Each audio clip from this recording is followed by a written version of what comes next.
Hey, how you doing? This is John and welcome to John's Long Box. Today we're looking at the official handbook of the Marvel Universe. This is issue 13, the Book of the Dead and Inactive.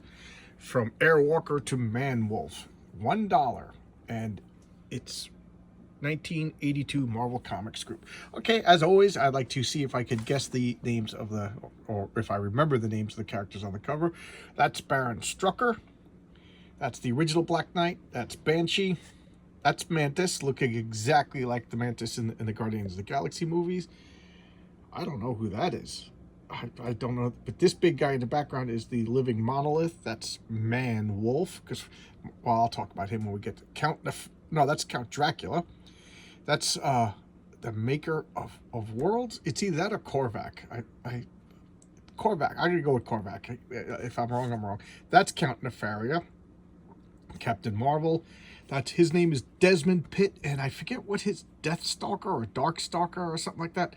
And that's Gamora, looking exactly like Gamora in the comics. And let's see what's on the back cover. Ghost Rider. Ghost Rider was dead at this point. That's Bloodstone, Egghead. That's Black Goliath, or as he was called, I think at this point, Goliath or Giant Man. Jocasta. Fool Killer. Baron Zemo. Baron Blood, Airwalker, Drax the Destroyer, looking exactly like Drax the Destroyer from the Guardians of the Galaxy, the Green Goblin, Bucky, and is that Satana? No, because that would be in this. Oh, Lilith.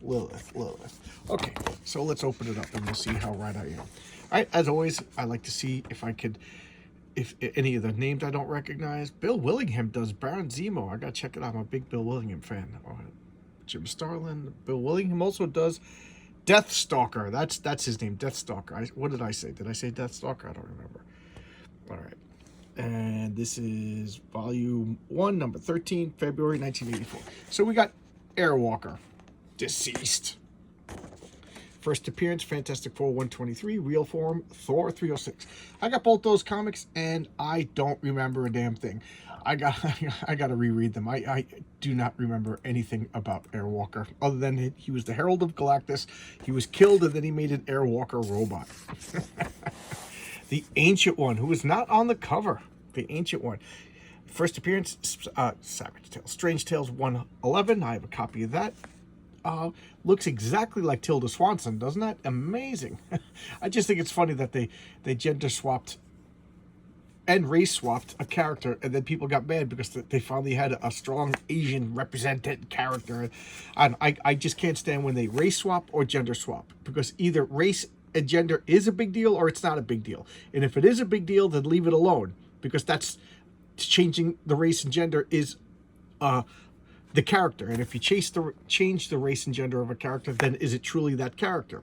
Or it's not a big deal, in which case, why are you changing it? It's not a big deal. So just leave. If you want there to be a female magician, make up a new character. You know, I could go on and on and on and on. Banshee, deceased. I love Banshee. And it's funny, his secret identity is Sean Cassidy. And when you're an old fart like me, you think of the 70s pop star who was basically Justin Bieber of the 70s, you know, but nowadays probably nobody remembers Sean Cassidy. He was David Cassidy's little brother from the Patriot family. And his first appearance is X-Men 28. And that, I told you that I sought and I tracked down the Avengers 57, the first appearance of the Vision. Well, I also liked Banshee. So I tracked down and I bought Avengers, X-Men 28. Back when I was a kid, it wasn't like, you could... I remember there was a copy of Amazing Fantasy number 15 in my local comic book store, and it was only like $60, $70, you know, when I'm talking like when I was in 5th grade, which really wasn't that much money. It's only been in the past 15, 20 years that comic books have boomed price-wise. You know, even a 5th grader could save up and bought Amazing Fantasy number 15. That's the first appearance of SpiderMan, for those of you who don't know. And I just remember telling the guy at the comic book store, who would ever spend $60 on a comic book? You know, and he just laughed and he said, some people do. Oh, to go back in time. And here we have Baron Blood. I said his name right. And this is from the Invaders #7, and then final appearance, Captain America 254. I have both of those, and I remember the Invaders. He was a cheesy, he was a Nazi vampire. How about that? A Nazi vampire. And I remember Captain America just beating the crap out of him. You think about it, though. Nazi vampire, he would love the Holocaust, right? He could just feast on everybody in the concentration camps, have as much blood as he wanted. Oh man, that is there a movie? I don't know. That sounds like there should be a movie. But I do remember in the Hellboy comic there was vampires that came out in World War I, and they, No Man's Land, when they were in the trench warfare, when you had you saw that really well in the Wonder Woman movie, the No Man's Land, how Wonder Woman got up and crossed it. But at night, the vampires would go into No Man's Land and feast on the dead and the dying. Oh, that was scary. They had these red eyes. I loved Hellboy. And why am I talking about Hellboy when I'm doing well? Why? I'll tell you why. I'm going crazy. That's why. And here we have Baron Strucker. He's the Sergeant Fury and his Howling Commandos #5. I do not have that. I do not have any issues of Sergeant Fury and his Howling Commandos. Somebody, I forget who, pardon me, asked me to showcase some of a weird Western and weird war toy. I don't know why I can't say this, from DC, but I wasn't into war comics. I wasn't into Western comics. Not until like probably 10, 15 years ago. So I do not have any of those old DC Western comics. And I hear they're really good. Chuck Dixon talks about them a lot. And I don't have any of those Sergeant Fury and his Howling Commando comics. I could probably pick up later ones that are dirt cheap, but there's no way that I'll get those first 10 or 20 issues or so. But so I don't have his first appearance. I always remember that he had, at one of his appearances, he infected himself with like a tailor-made pathogen, like a disease or something.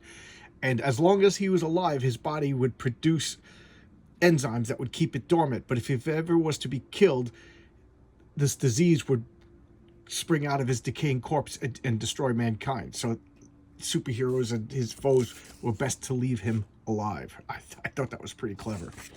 All right. And speaking of, Baron Strucker, Hydra, and Nazis, here's Baron Zemo. His first appearance is the Avengers #4. I have a copy of that. That's also the first modern appearance of Captain America. And the original Baron Zemo, he was like a Prussian aristocrat, like this is Sable and everything. And Captain America, he invented a death ray, and he invented adhesive X, if I remember correctly. And adhesive X was like a super glue. And Captain America threw his shield and smashed the vat of adhesive X, and his mask got stuck to his face. So he can't remove the face. So he's just like a hideous freak. I guess he could get it surgically removed, but you'd have to remove layers of skin. So he hates Captain America. There you go. The first Black Knight. What's his name? Sir Percy of Scandia. Marvel Superheroes #17. I'm pretty sure I have that. I got to double check. I might not, but I'm pretty sure I have that. And he magically, he was given a sword by Merlin, and in King Arthur times. I kind of like that. And then he was brought back as Dane Whitman in modern times. You saw him as by the Kit Harington in the Eternals movie. I like the ebony blade. It's like super sharp, and I think it's like cursed, that whoever holds it, if they hurt an innocent person, they will be cursed. They did a pretty cool effect on it in the movie. That's really all you got. Other than when Kit Harington takes over, becomes when Dane Whitman, he becomes a ladies' man in the Avengers. He was dating Circe, he was dating Crystal. He just went from hot chick to hot chick. So some like Daredevil, Black Knight. I'm trying to think of who else, but Nightwing. They're all chick magazines. And here's Bloodstone, Ulysses Bloodstone. So Marvel presents. I have a copy of his final appearance, Rampaging Hulk 3. So he died.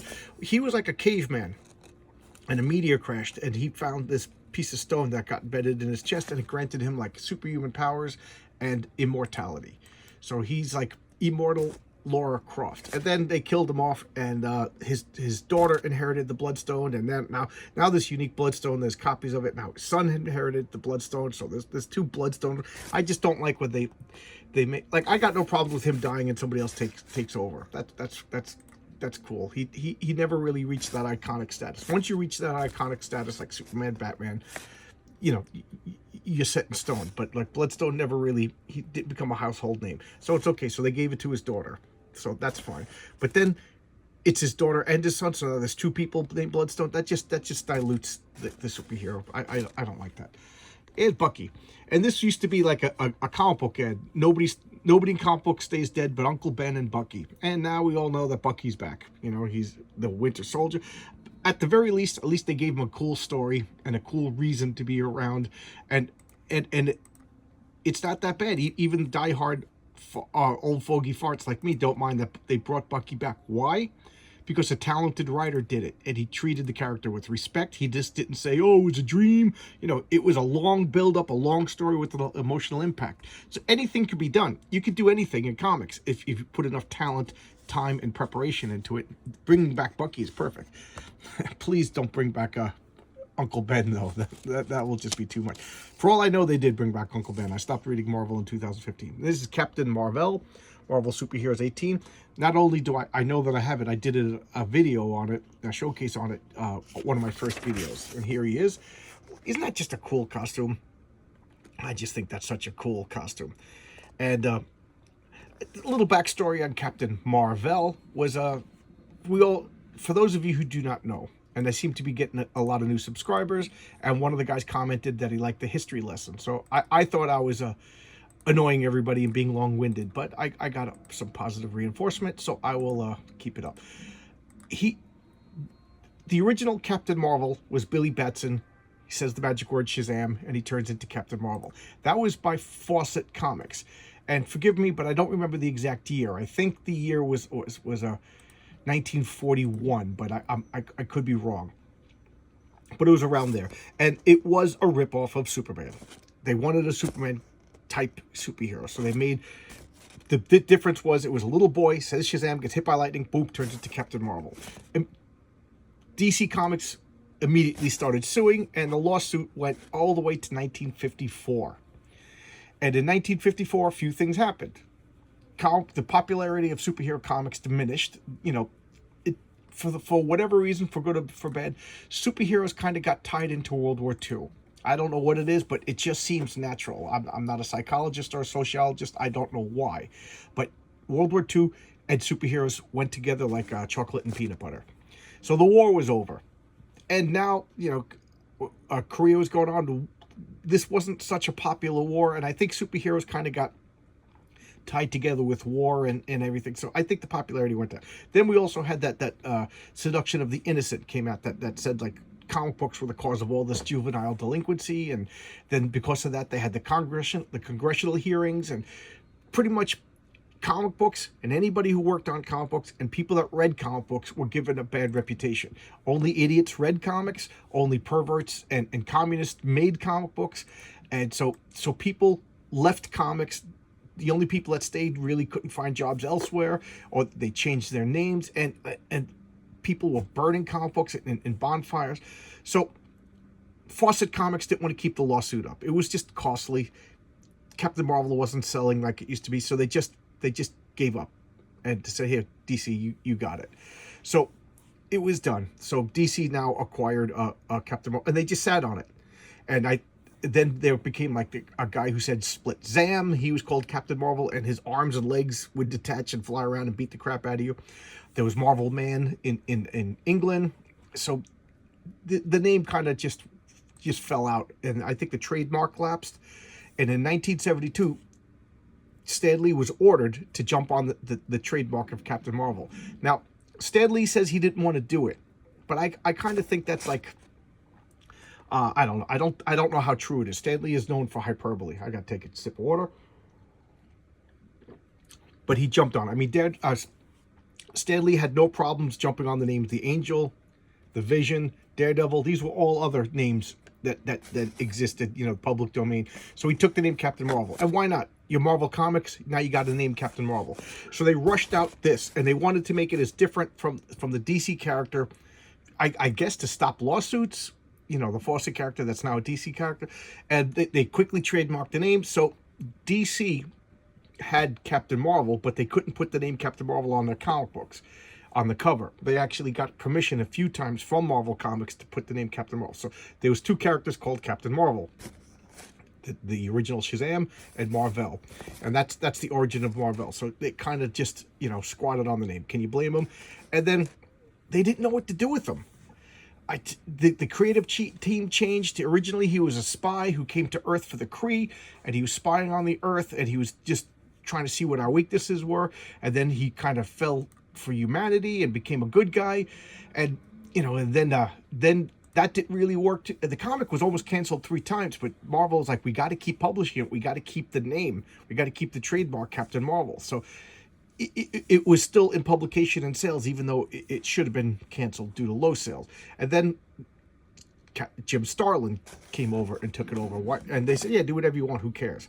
Just as long as we keep the Captain Marvel title in print. And he changed him from generic superhero guy to the protector of the universe. And he gave him all these cosmic abilities and really gave him a cool place. And I think that's something that every superhero needs. Like, every superhero needs a place. And that's why, like, Captain Marvel, I always thought I'm talking Shazam, Billy Batson, Captain Marvel, always kind of floundered in DC, because he really has like the same portfolio as Superman. He covers the same area as Superman. So they don't know what to do with him. When we get to the DC Who's Who, I will talk about my Captain Marvel pitch that I actually submitted to DC Comics and never heard anything from them. So there you go. Who knows if they even got it? I don't know. Whatever. But anyway, back to this Captain Marvel. So, and then he fought Nitro, whose power was he could blow himself up and reform himself. And supposedly that gave him cancer, and he died. And he was dead. He's one of the only superheroes that actually stayed dead. And then they had his son, and then they kept doing other things. Why? Because they need to keep the name. They rushed out Monica Rambeau as Captain Marvel, and guess what? People liked Monica Rambeau, Captain Marvel. She was black, she was a woman, she had the name Captain Marvel, and I thought she was cool. And within like a couple of years, she was leading the Avengers, and it just felt natural. Why? Because they had talented people. Again, you could do anything as long as you treat the audience with respect, you don't dumb it down, and you respect the history, and you have some talent. You could do anything.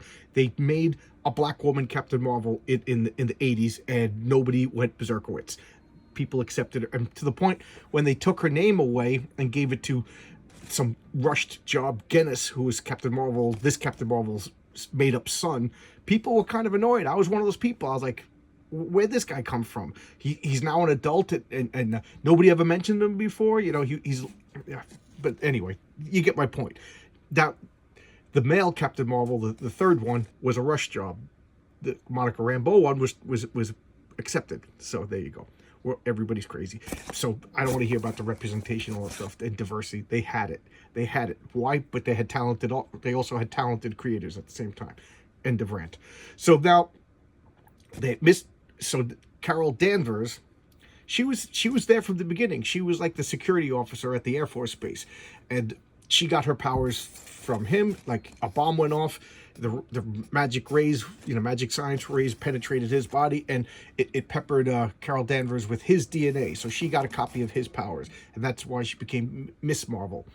And later on, it's only natural that she took the name Captain Marvel. That, what bothers me is that they changed one of her coolest costumes in all of Marvel Comics and gave her just like, I don't know, it's like a costume that people who don't like comic books would design, or like bad Charlton, or bad, I'm trying to think of like third tier comics.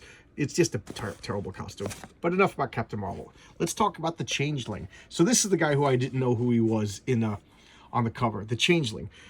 Death in Xavier's guise, X-Men 42. Identity is the Changeling revealed in a flashback, X-Men 65. So, the X-Men, we always think of the X-Men as a juggernaut, but the X-Men was on the verge of cancellation. As a matter of fact, they did kind of cancel it at one point. Well, they turned it into a reprint, so it was just reprinting its old stories. And they tried a lot before they actually canceled it. One of the things that they did was they thought Professor Xavier was holding the team back. That whole teacher-student dynamic was old. They graduated, to move on. Let's get rid of Xavier. They don't need this teacher anymore. So they killed off Charles Xavier. And I do believe that they really killed off Charles Xavier. And, Death in Xavier's guys, X-Men 42. So they killed him off. And then they realized that it was a mistake. And in 1965, in issue 65, they brought Charles Xavier back. That wasn't Charles Xavier who had died. It was a previously unknown, nobody heard of a mutant called the Changeling, who was taking Charles Xavier's form while Charles Xavier was in space having a dalliance with Empress Leandra. How bad does that sound when you say it out loud? And the funny thing is, the Emperor Leandra and the Shark became a great story plot seed for so many cool stories later on in the X-Men, all because they realized they made a mistake. So this was totally a retcon. I don't believe that it was planned to be the Changeling, and that's who he is. So he showed up. He took Xavier's form as a favor for Xavier, and then died for Xavier. It's just bad. They, realized they made a mistake, and that's like such a comic book way out of the mistake. And here is Count Nefaria. I love Count Nefaria. Ugh, I can't even talk. He was in one of my very first showcases. I love that. Matter of fact, I got to show the second part of that. I said I'll keep you in suspense and I'll show you the resolution of the story one of these days, and I never did. So I'll show that soon. So let's see. He showed up in Avengers 13. Have a copy. His final appearance, Avengers Iron Man 116. But the memorial is Avengers 165, 166. He had a scientist who stole the powers of the Living Laser, the original Power Man, and Whirlwind. So their powers were amplified 100 times and then put into him. So he's super strong. He's Superman. And that's what they did. They made an evil Superman before the Homelander, before, what's his name? Omni-Man from Invincible. And he was just beating the crap out of the Avengers. Oh my God. I remember as a kid, I read that comic over and over and over again. I put tracing paper over the pages and traced Iron Man and Captain America and Black Panther. That was not my first Avengers comic, but it's my most beloved comic of all time. Avengers 165. My friend Mike and I remember going to his house and we would just open up that comic. We both read it 100 times and then we would just read it and talk about it. He would like act out some of the poses. It was just a comic that we both loved. But we didn't have Avengers 66. It ended with that cliffhanger. I showcased it, so I don't feel like, go back and watch the video. The showcase is Thor showing up and throwing the showcase. The cliffhanger is Thor throwing a hammer and him getting scared. Thor, and I'm like, what happened? I couldn't find 166. There was no comic book stores at the time. I didn't know it, but you could road away to warehouse, but I didn't know. That was a dumb kid. So it took me years to track down issue 166 and find out what happened. And I'll showcase it, so I'm not going to spoil it now. But I love that comic. He also was in a X-Men, what was it, 94. And he killed Thunderbird. Thunderbird only had 2 appearances. Yeah, and I love Thunderbird. I thought he had a cool costume, he had a cool set of powers, but the writers and the editors felt that he was redundant over Wolverine, and they chose Wolverine instead. Can you imagine if they killed off Wolverine, kept Thunderbird? Would Hugh Jackman be playing Thunderbird instead? Funny, that's an alternate world story. But they killed off, so he killed an X-Men. He almost killed the Avengers, and then he lost his powers. But oh, I forgot to say, he was originally just like a mafia godfather. So think of him as like super-powered Tony Soprano. And they said Magia because they weren't allowed to say mafia in the comics at the time. So whenever you see Magia in old Marvel comics, that just means mafia. And in the Magia in Marvel comics, they hire supervillains and they hire mad scientists. So Silvermane is a mafia boss who's also a cybernetic organism. It's a crazy world when there's superheroes. And here's Darkoth. Okay, I never would have remembered Darkoth. That's Desmond Pitt. I said the Death Demon. Fantastic Four 142. So this was he was one of Ben Grimm's best friends, and he was like also a fighter pilot with Ben Grimm. And how did he get his powers? I forget. But I love that comic. I read it over. So he was super strong. He could phase through walls. He could like phase out of sync so you can't see him. So it's like more than just invisibility.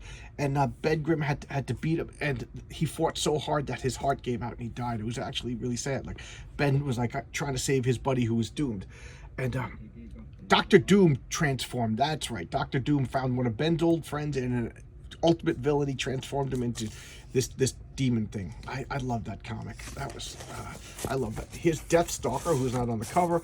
I showcased his demise in that amazing Frank Miller drawn comic with. Just go back and watch my video of Daredevil. I forget the number. Oh, there it is, 158. It's one of Frank Miller's early Daredevil appearances. That I remember distinctly where I bought that. It was a candy store. I was on the way to school, and I would have to make a left to go to the school, and I would make a right, and I'd go to Howie's, and that was the name of the candy store. And the guy always had stacks of comics. He never seemed to return his comics, so it was a little bit farther, and I risked being late to school, but I would go there when I was looking for comics. And I remember getting excited and seeing. I just saw the cover. It was my very first Daredevil comic, and what a great comic to get! Well, just one of the best covers of all time. Get that comic. Get Daredevil 158. Who cares what you paid for it? Just get that comic. And here's the Destroyer. We all saw the Destroyer in the first Thor movie. What's his first appearance? Journey into Mystery 118. I'm missing a few of the early Journey into Mystery, so I can't say for certain if I have his first appearance or not. I'll have to check. But this is a suit of armor made out of Uru, the magical MacGuffin metal. That's the same metal that Thor's hammer is made out of, and he was just created by Odin to protect the realm, and then later on he became a suit of armor that Odin would wear if he needed to fight the Celestials. You know, lore gets expanded over time, but he's pretty much, his purpose is to be an unstoppable juggernaut that Thor could fight, because Thor's a superhero and he needs unstoppable juggernauts. I just love that design. Is so cool. They did a good job of it in the movies, I gotta say. I'm pretty harsh sometimes about the depictions in the movies, but the Destroyer was spot on. And here's Dracula. Tomb of Dracula #1. I have a copy, yes I do, and that's Gene Colan. That was his famous run. That comic, I think that's like that comic is like heavily influenced by the Mandela effect. Everybody thinks of it as better than it was. It wasn't that great. Although there were great issues, there was great, but the writer, he didn't know what, he even admitted, he didn't know what he was doing until around issue 14. It was kind of like an anthology story with Dracula tying them all together, like old EC comics. I think that's what they wanted to do at first. And then it became like a long, regular comic with reoccurring characters, and that's when it hit its stride. But it hit the ground fumbling, but they made up. It turned out to be a good series. Good moody comic. Although I don't like Dracula being in the regular Marvel universe. It should have been its own thing, but I'm crazy that way. And here we go. Drax the Destroyer. Arthur Douglas, former real estate agent. That's Drax the Destroyer. You bet you didn't know that he was a real estate agent. But him, his wife, and his daughter Heather were driving down the highway when they got attacked by aliens. And I think a ship crashed, and then they abducted them to save them. The wife died at impact. There was nothing they could do. Heather was fine, but she was raised on Saturn and became a moon dragon. And Arthur, they had to rebuild. So he's like cybernetic and spliced with other DNA. They did it to save his life, and he doesn't remember his past life, and he now is Drax the Destroyer. And he could fly. He's super strong. He shoots laser beams. And he's not stupid. They made him stupid later issues, but he was like fiendishly clever. And again, purple and green, very destructive. He was just like, he was the Destroyer. He wanted to kill. I loved, especially when the later Captain Marvel issues, when drawn by Pat Broderick. Oh, those are amazing. I showcased one of them in my earlier videos. Go check it out. It's really great. And there we go. What's his first appearance? Iron Man 55. Yes, he debuts in the same issue that debuted Thanos. Jim Starlin loved his cosmic characters. So him and Thanos were intertwined. They debuted in the same Iron Man comic. That's a hard comic to get these days. I'm lucky I got that. Here we have Egghead, one of Ant-Man's original villains. Look at that lame-o. Tales to Astonish 38. I'm pretty sure I do not have it. Elias Starr. I don't know much about him. I don't think I have any of his appearances. One of the few villains that I don't think I have anything any comic that he's in. Although I think he showed up in a few later Avengers comics as like one of a million people in like the Masters of Evil. There you go. I don't know much about him. The Fool Killer. I remember my friend Carl was obsessed with the Fool Killer. And, we used to play Dungeons and Dragons, and he made up a Fool Killer as an NPC who was hunting us. And of course, he was overpowered, and we were terrified of him. So because of that, I never liked this character. What's his first appearance? First appearance. Man-Thing number 3. Final appearance, Man-Thing number 4. Yeah, and there's other people who call themselves the Fool or the Fool Killer. Nothing much to say about him. It's kind of just like Steve Englehart, wish fulfillment of like killing people who are allowed in restaurants and people who park bad. He goes around and kills them. He kills fools. There you go. And this is Gamora. Strange Tales 180. I have her first appearance, and she is the deadliest woman in the galaxy. And if I remember correctly, she was like saved by Adam Warlock. She was like forced into like sexual slavery, and he what's the word? Emancipated her, helped her out, and she's also like a deadly assassin. She will kill you if you need to be killed. She will find a way. She's vastly clever, a great martial artist, skilled with so many weapons. And her thing is she fell in love with Adam Warlock, not Star-Lord, Adam Warlock, and they were both killed together, and then they lived in paradise within the Soul Gem. And of course, because of her popularity in the movies, she came back to life. And at first she wasn't Thanos' daughter, and then they changed her into Thanos' daughter. But it kind of adds dimension to the character. And Marvel Spotlight number 5 is the first appearance of Ghost Rider. Look at that. That is so cool. That is so cool. My older brother, who's not into comic books, he has a full set of like the first 25 Ghost Rider comics because he's into motorcycles, and Ghost Rider is motorcycle hero. It is just cool. If you don't like Ghost Rider, you don't like comic books. And Nicolas Cage was perfect to play him. I wish they would bring Nicolas Cage back into the MCU to revise Johnny Blaze Ghost Rider, because those movies don't contradict anything in the MCU. Just put him in. Wouldn't that be great? And Giant Man, he was in the MCU. This what's his name? Why can't I think of the actor's name? That's gonna drive me nuts. He played Morpheus in the Matrix. He was in the Ant-Man movies. Bill Foster was the character's name, and why can't I think he's in Apocalypse Now? But anyway, so his first appearance, Avengers 32 as Black Goliath, Power Man 24 as Giant Man, Marvel 2 and 155. Marvel 2 and 155 is a great comic. I gotta showcase that. Isn't that a cool costume? That's a cool costume. So he was originally Bill Foster. He ran Stark International West. So he was in charge of he was a super genius who ran Stark International in California, and then he got some pin particles and he became Black Goliath, and he could go up to 15 feet tall, and he became a lame superhero. I showcased Black Goliath number 1. They didn't know where to go with it. Like, a superhero has to have a compulsion. It has to have like a reason. Batman is obsessed. Superman is duty bound. Spider-Man is motivated by guilt. Reed Richards and the Fantastic Four, they're motivated by curiosity and needs of discovery. He doesn't have any of that. He's just like, yeah, I can grow to 50 feet tall. I should fight crime. And that lack of compulsion came through in the comics. It didn't sell too well. And then I remember a writer in Marvel 2 and one said, why is he called Black Goliath? The Hulk's not called Green Hulk. Spider-Man's not called White Spider-Man. How come all the black superheroes have black in the name? And Marvel was like, that's a good point. And they changed his name to just Goliath, and then later on Giant Man. And that's a bad sign. When your character's constantly changing his name, that means that the editorial staff don't know what to do with him. And there you go. When was the last time he was dead as of this? So, and of course he's back now. Why can't I think of that actor's name? Played Morpheus in the Matrix, and he was the prince in of the hobos in John Wick. All right, so here's Harry Osborn, the Green Goblin. Ta-da! And what was his first appearance? Spider-Man 14. I do not have that. Amazing Spider-Man 31 as the Goblin. Yes, I have a copy of that. And what can I say about the Green Goblin that you don't already know? Legend has it that Steve Ditko, this was one of the reasons why he quit working on the Spider-Man comic, because he was like, what are the odds that everybody in Peter Parker's life is either a supervillain or a superhero, and Stan Lee said, yeah, you're absolutely right. In real life, the Green, because they were they had the Green Goblin plaguing Spider-Man since issue 14, but they never revealed who he was till 31. So all that time it was like, who is the Green Goblin? And they didn't know. They were like, yeah, we'll make it up.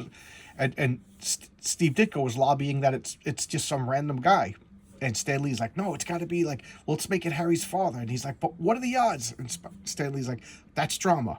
You know, that's the way it is in comic books. And, you know, I got to agree with Stan Lee on that one. You know, realistically, it makes no sense that everybody that Peter Parker shakes hands with turns out to be a supervillain, you know, but it makes for good drama. It makes for good storytelling. So, you know, I love Steve Ditko's, but the man needed to learn to compromise. Oh, this is it. I called it the living Colossus. This is it. I just read these comics a couple of months ago.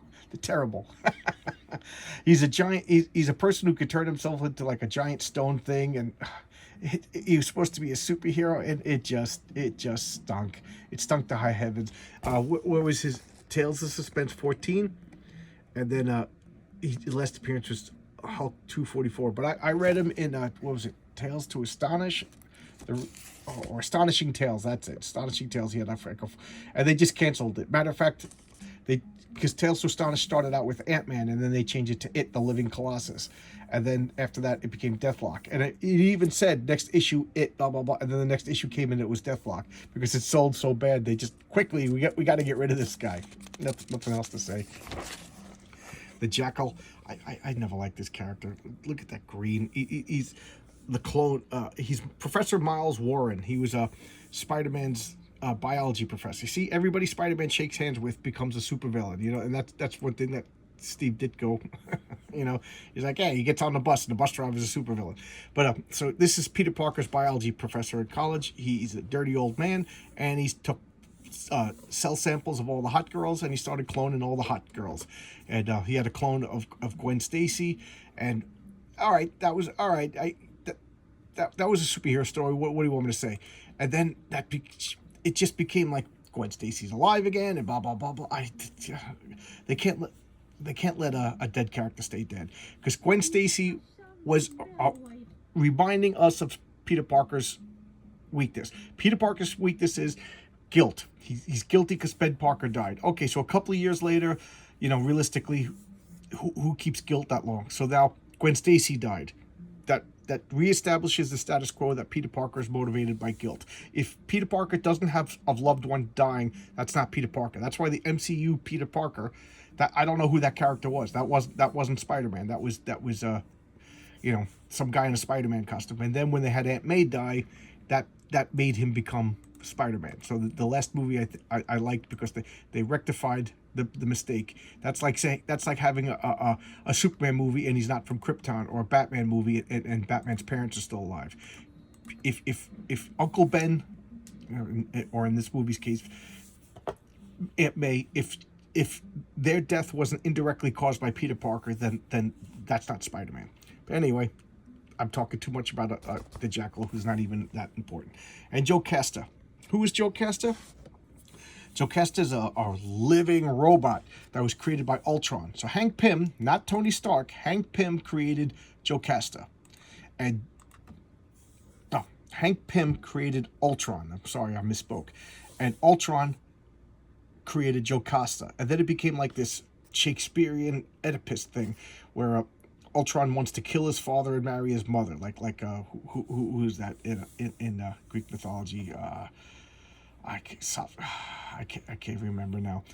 The riddle of the Sphinx. Why can't it? I'm getting old and crazy. But anyway, so Ultron, he created Joe Casta, and then he imparted like the brain patterns of Janet Van Dyne. So she has like a robotic copy of the Wasp's thinking patterns. And then of course, he made her too good. She rebelled. She doesn't want to have anything to do with Ultron anymore. And Ultron now he created an enemy. She joined the Avengers. She's walking around. Then they had like the artificial robot Avengers and artificial intelligence Avengers. She was a big deal in the Avengers when I first started collecting, so I have a soft spot for her. But I don't think they really know what to do with her. Okay, I'm excited now. Oh, her first appearance. Her first appearance was Avengers 162. Yes, yes, I have it. And this is Karvak. And I heard rumors that this was going to be in the MCU movies, but he's this like ultimate being. It looks like he's built into a keyboard, and he's like godlike. He could like recreate reality, you know. And the Avengers were deathly terrified. The Karvak saga was a big deal. So his first appearance was Giant Size Defenders #3, and his final appearance was Avengers 178, where he was killed. I think I showcased that comic. That one, or I showcased it. Yeah, I think I did. I go watch the video. I don't want to spoil it again, but it was a big deal. It was like one of the second or third like defining moments of the Avengers, and it's such a funny thing because he went into the future and they met the Guardians of the Galaxy, and that brought the Guardians of the Galaxy into the past to deal with Karvak. That was just a big deal, and that was the Avengers and the Defenders and the Guardians of the Galaxy all in one comic, and that was like epic. There's no other way to describe it. That's kind of a word that I don't like using, but when it fits, it fits. That was just an epic comic format. I'm going faster now because I've been talking for 40 minutes. Holy mackerel. Lilith, Satan's daughter. There you go. First appearance, giant-sized chillers. I think I have a copy. Final appearance, Doctor Strange 62. I think Doctor Strange cast a spell that destroyed all the vampires on the earth. I'm not going to talk about her. Who cares? And there's Mantis. That's what she looks like in the comics. She was a Vietnamese prostitute who was captured by space aliens because she had the genetic potential to birth perfect children. Sounds just like the Guardians of the Galaxy movie, right? And she was tampered with. Her brain works weird, so she has these antennas, and she uses like a Mantis-style martial arts. She's got space martial arts. She was trained by like space aliens and space martial arts, and she has like these empathetic abilities. And then when they found the perfect mate, it was a space alien, so, and of course they couldn't produce children together because, you know, birds and the bees, not birds and the space aliens. So he possessed the body of the swordsman so that they could have babies together. There you go. That's the story of Mantis. Another character Marvel really doesn't know what to do with her, and that costume is kind of hokey. And Man-Wolf. This is J. Jonah Jameson's son, because like Stan Lee and Steve Ditko had fired about, everybody that shakes hands with Peter Parker becomes a monster, superhero, or villain. So J. Jonah Jameson's son is an astronaut, goes to the moon, finds a rock, and doesn't transform into a werewolf, because that would be against the Comics Code Authority. He becomes a man-wolf. That's allowed. And he has like John Carter, Warlord of Mars adventures on the magic moon. I love this. This is George Perez artwork. They were hokey, but I loved them. And these are the Annie-Men. These are suits that you wear that give you 8-powered suits, bird power suits, and these are all like henchmen that you get, and frogmen. You get these suits, you get your henchmen together, and now you got a henchman team. The champions, I showcased the champions in, I think, one of my funnier videos. My friend Paul sent me a message, first and only time. That was funny. So it must be funny. Paul liked it. Black Widow. These have no reason to be together. Black Widow, Ghost Rider, Hercules, Dark Star, Iceman, and the Angel. Just what a bizarre team.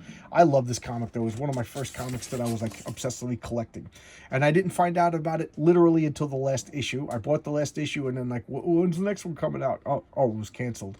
So I had to go to like Howie's and find other issues. The Freedom 5. I got nothing to say about them other than kind of hokey.